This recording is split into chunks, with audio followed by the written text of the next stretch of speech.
Sa kwarto? Video ako dito na pinantay ako nila. Nagpantay ako doon, iba pa si Dimple doon. Dalawa lang sila ni Mark, hashtag sila na hashtag nakikinig ang BFF doon sa mga pinag-uusapan na. Trending ngayon sa social media ang bagong episode ng Grace Family na pinamagatang Divorce. Nakarating na nga kay Pam ang isa sa ikinakatakutan ni Mark na sabihin ni Unicorn kay Pam ang buong katotohanan matapos mahuli niya na pumasok si Dimple sa kwarto ni Mark kamakailan sa nakaraang episode.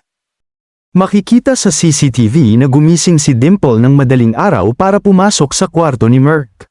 Dito ay napansin ni Unicorn na isa sa katabi ni Dimple na nawala si Dimple sa tabi niya at agad itong pumunta sa kwarto ni Mark at dito na nga nahuli ni Unicorn na pumasok nga si Dimple sa kwarto ni Mark.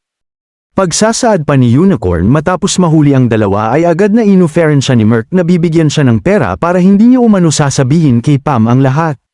Saad naman ni Mark wala umanong nangyari sa kanila ni Dimple at nag-usap lang umano sila sa loob dahil hindi umano siya makatulog. Nang malaman ni Pam ang lahat, agad-agad na sinabi ni Pam na handa siyang makipaghiwalay kay Mark at maghain ng divorce. Pagsasaad niya ginagamit lang umano ni Mark ang reality show para makapagpambabae umano. Saad naman ng ina ni Mark hindi umano magagawa ni Mark na mambabae. Dahil kilala niya umano si Mark at hindi umano nito hahayaan na masira ang pamilya nito. Dito ay hindi pinaniniwalaan ng ina ni Mark ang lahat ng buong pangyayari.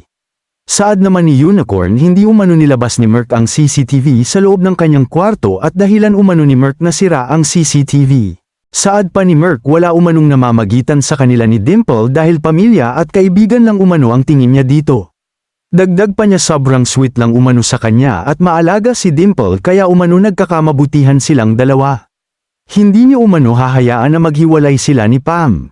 Pero sa episode na ito inaamin ni Dimple na mahal niya si Mark at hindi umano siya papayag na maging malungkot si Mark.